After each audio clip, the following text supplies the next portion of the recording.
I have a document that I've only recently found, which explains the situation. And the situation is mighty serious because it explains why these COPs have never ever achieved anything that could possibly result in emissions going down.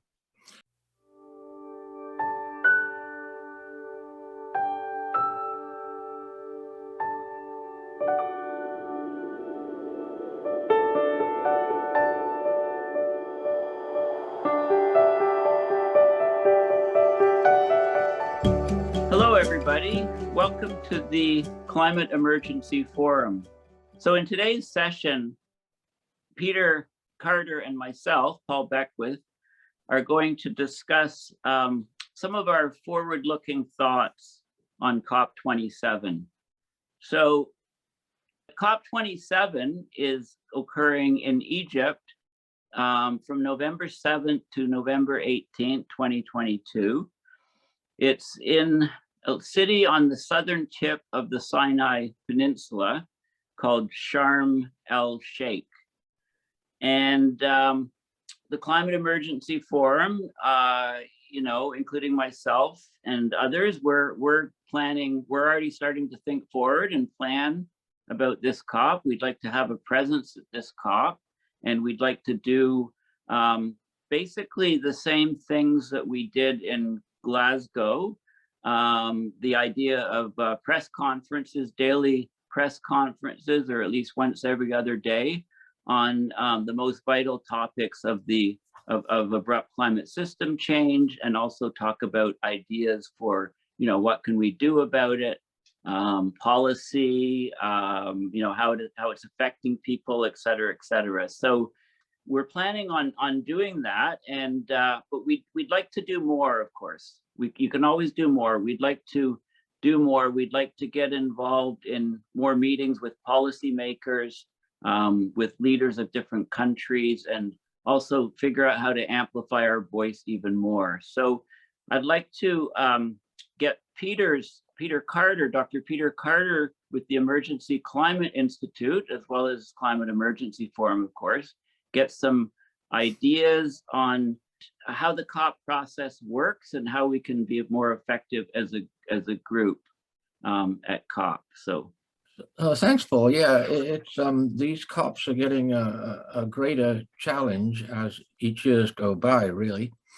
Our group Climate Emergency Forum has done very well in producing programs and communicating the science at COPs. Now, there's a few things to know. The COPs are the Conference of the Parties to the Climate Convention, which was in 1992, ratified in 1993. So these conferences have been going on one hell of a long time. We're looking at the 27th one they hold every year. The president makes the decisions on how the COP is run. And the president is chosen by the host country. The host country is Egypt, so they have already chosen the president of the COP27. Everybody thought, the media thought, that the natural choice was the environment minister, who's a lady, who has 2 degrees. She's very knowledgeable on environment, and she has had experience working with civil society, NGOs, so she seemed the obvious choice. But just last week, we learned that the president is not going to be her. She's going to be a second fiddle, assisting the president, who is the minister of the Egyptian government, and he doesn't have background in environment. So it's a little bit like what happened in COP26, if you remember. One of the things that the president does in each of these conferences is to make a decision on how they're going to vote. Now, it seems a bit strange that they'd make that decision on every conference. I have a document that I've only recently found, which explains the situation. And the situation is mighty serious because it explains why these COPs have never ever achieved anything that could possibly result in emissions going down. And so if you're following climate change, you'll know that there's quite a few illustrations going around of the COPs and the IPCC reports, and then you see the emissions continuing to go up and the atmospheric concentrations continuing to go up, and the conferences and meetings make no difference at all. So why could that be? Well, I've been trying to let people know for a number of years that the COP is set up to fail. And it has failed consistently. And the last one in Glasgow, COP26, was a failure. Everybody agreed. Even the president of the COP, the UK president, El-Sheikh, was very disappointed. But there's a point I'll come back to him in a minute. So way back in 1996, I have the original document from the Climate Secretariat. There was a meeting to decide on the various procedures, the most important one being how people are going to vote. And I can quote from this. So this was the proposal that was made after the chair of this event went round and asked all the parties.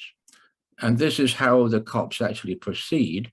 Like in the Glasgow one, El-Sheikh went around periodically, chatted with all the negotiators, and then he draws up what he finds has been said by all of them and tries to get a document that satisfies everyone.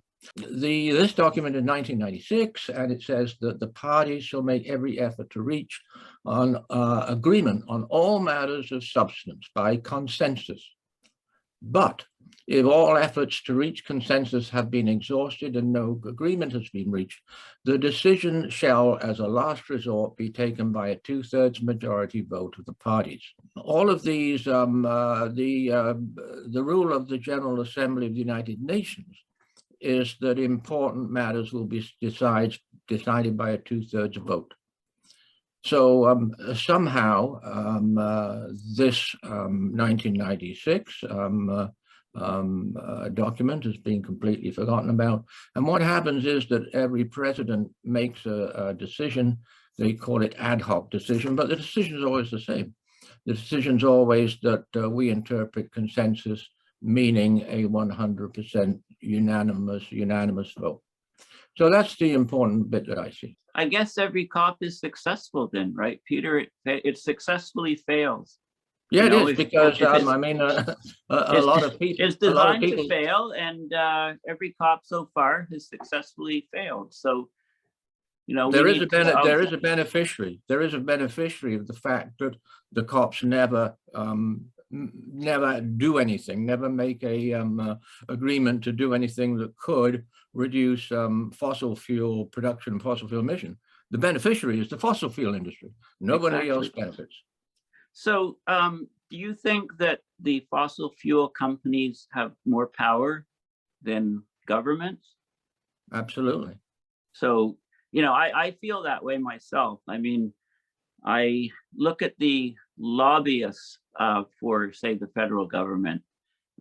McKenna, in particular, Catherine McKenna, who I know was the Minister of the Environment and Climate Change in Canada. And you can look at the publicly available records of lobbyists for McKenna. And for every 100 lobbyists, you know, these are people that set up meetings and it's registered and they meet with her and they have an issue to talk about. I think there were something like 3 lobbyists of those 100 that were for environmental groups, NGOs. So they were the token, you know, environmental people. And the others were industry. And they would send a team of people, not just one person as a lobbyist, but a whole team of people. And they'd have very slick presentations, and they would try to convince the government to take a certain stand on a certain thing. And it's even worse than that.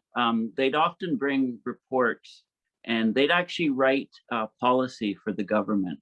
And they'd bring the government this report, this policy report.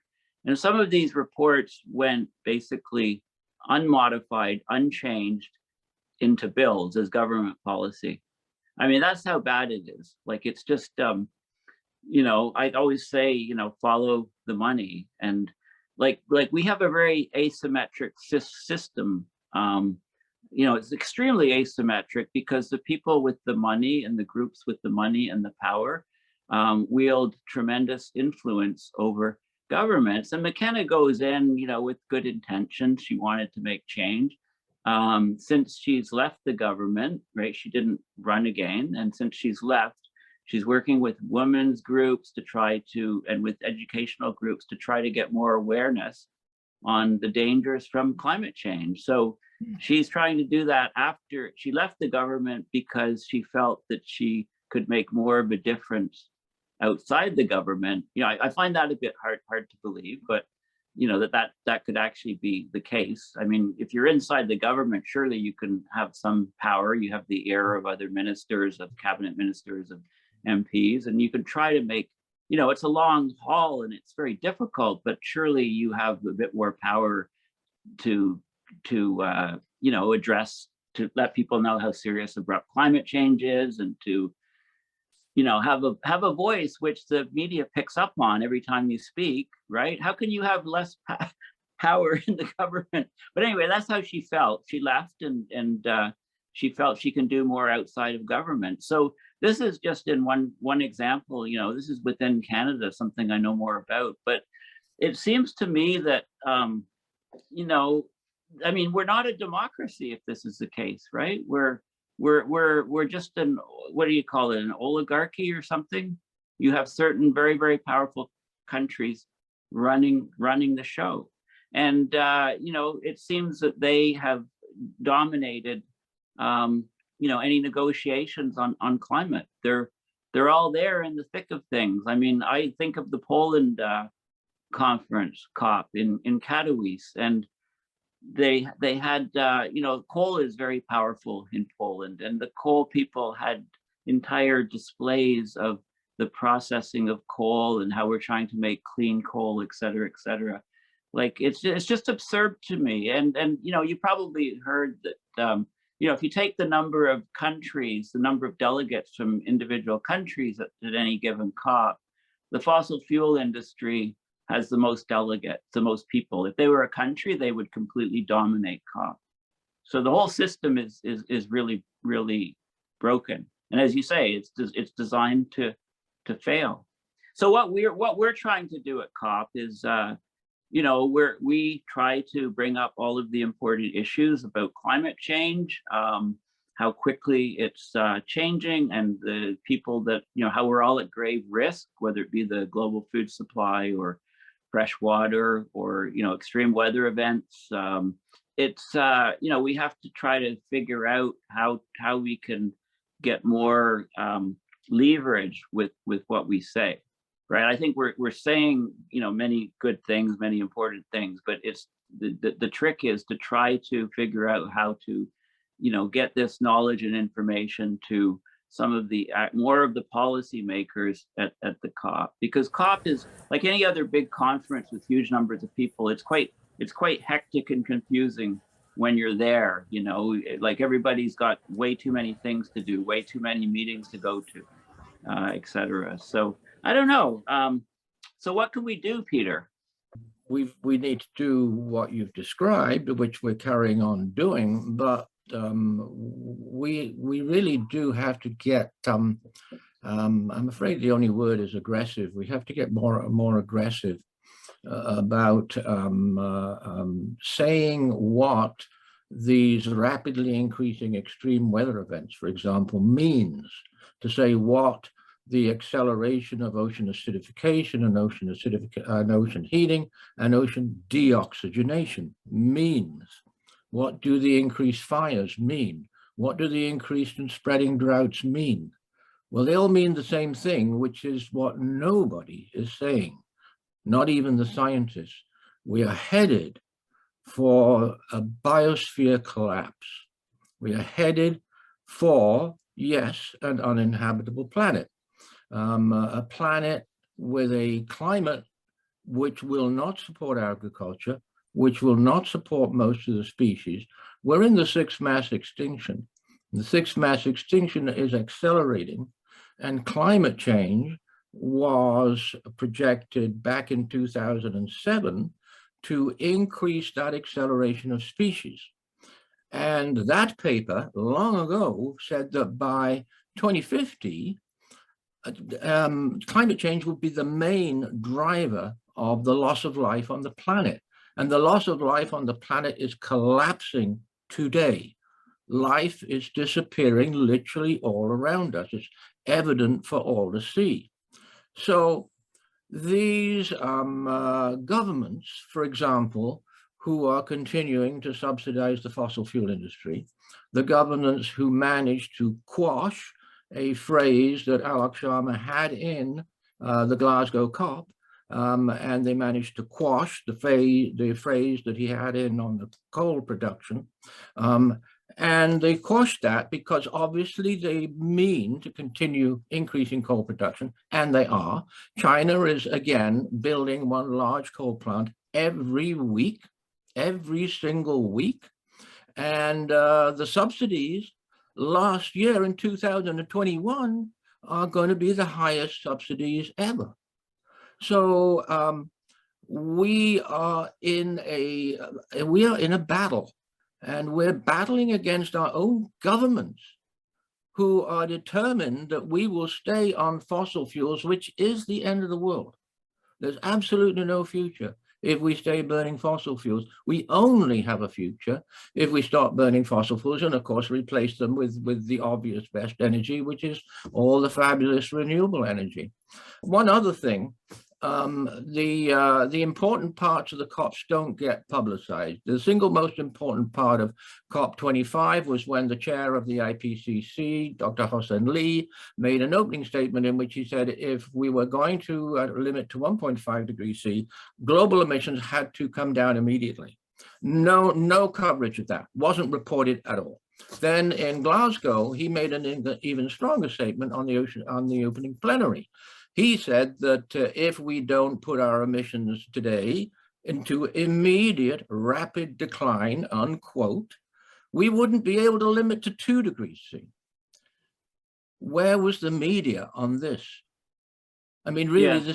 This is the most important statement, if not the most important scientific statement that anybody has ever made.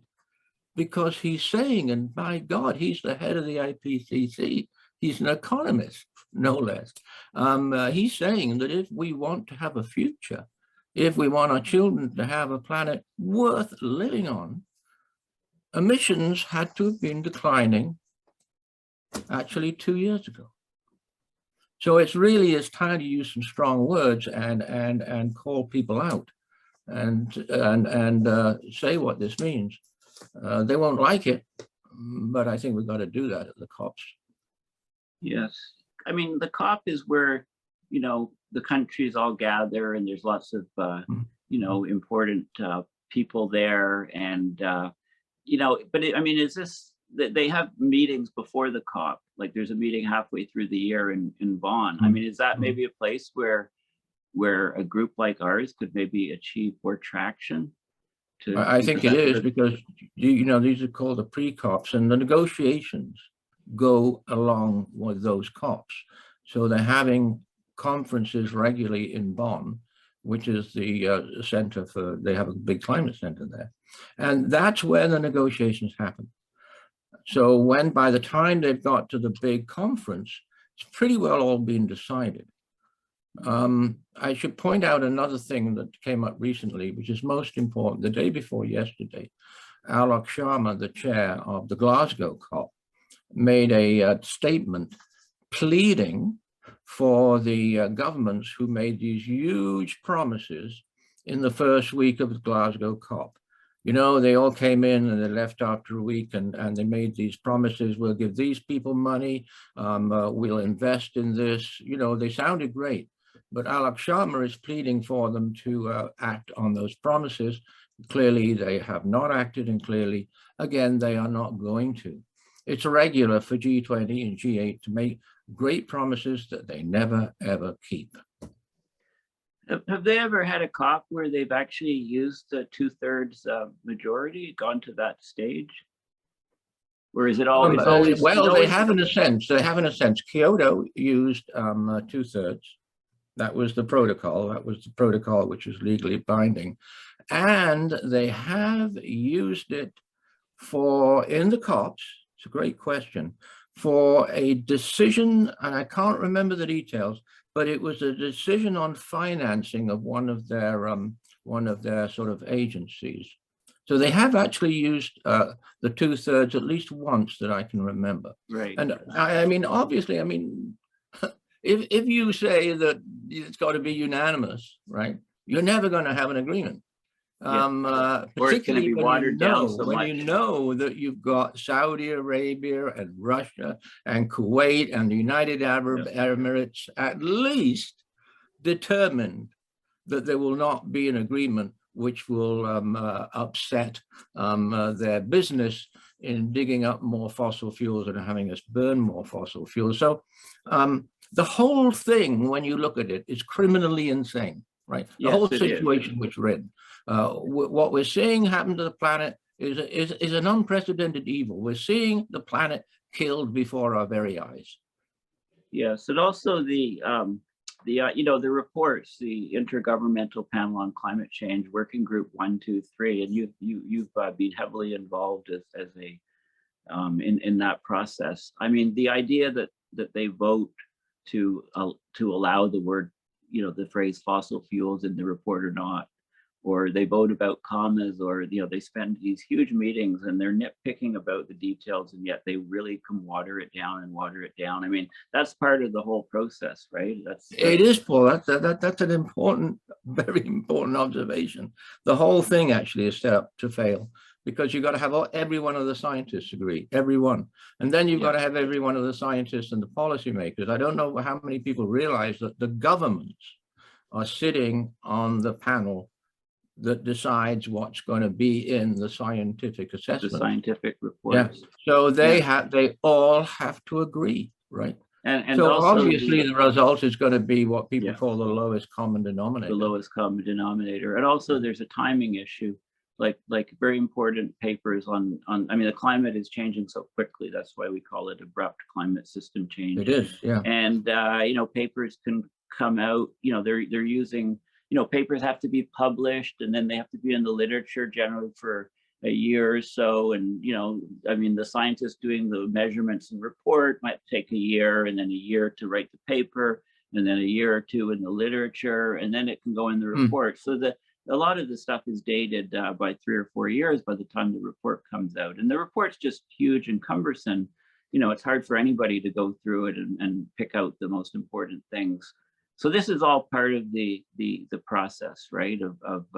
It's part of the reason why we failed to secure any action. And one could almost argue, well, if a process is that cumbersome and the way the voting is and so on, that it's actually doing more harm than good, right? So the argument that's a very good point. I mean, I think it is. I think it is doing more harm than good, because of course people in general naturally assume that we've got these great big conferences every year, and we've got these great big scientific reports, that it's being taken care of. That is a crucial comment, Paul. The public, we say they're being complacent, and they are, but you see, I totally believe what you say, that the public just assumes it's all being looked after. Yeah. I mean, it's like, there's some juvenile, infantile part of our thinking in the public that, there's going to be this Superman that comes and saves the day. But anyway, thank you, Peter. And, thank you, everybody, all the listeners and viewers. And I have to thank Heidi and Charles. Our main goal is to educate you on what's happening in the climate system. We're in an emergency. That's why we call ourselves the Climate Emergency Forum. So if you learned something from this video, then please subscribe to our channel. So until next time, thanks again for spending the time listening, and please share our videos widely.